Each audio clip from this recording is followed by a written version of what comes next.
So guys, আমরা আজকে সবাই মিলে মিনি কক্সবাজার ঘুরতে আসছি। আর এইখানে এসে এই কাকুর সঙ্গে দেখা হয়ে গেল। কাকু কি সুন্দর সুন্দর চা বানাচ্ছে, তো আমরা চাটা এখন খাবো সবাই মিলে আর দেখবো যে কাকুর চাটা আসলে কেমন হয়। কাকু কি অবস্থা, কেমন আছেন? ভালো। ভালো আছেন?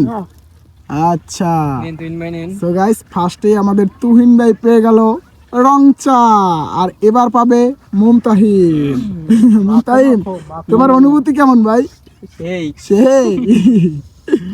আচ্ছা, ফাইনালি আমাদের মুমতাহিন ভাইও চা পেয়ে গেল। সো গাইস, এরকম একটা সুন্দর জায়গায় বসে চা খাওয়ার অনুভূতিটাই আসলে আলাদা, সব থেকে আলাদা। তো গাইস, এবার আরিচে ভাই পেয়ে গেল আমাদের রং চাটা। এবার আমার অবস্থা নাকি প্রাকৃতিক তো ঠিক আছে ভাই, বাট তুমি চা না খাইই বলো অস্থির, তা তো হবে না ভাই। দৃশ্যের কথা বলছে আর কি। সো গাইস, ফাইনালি আমিও পেয়ে গেলাম। দেখুন গাইস, কি সুন্দর একটা জায়গা, জাস্ট অসাধারণ।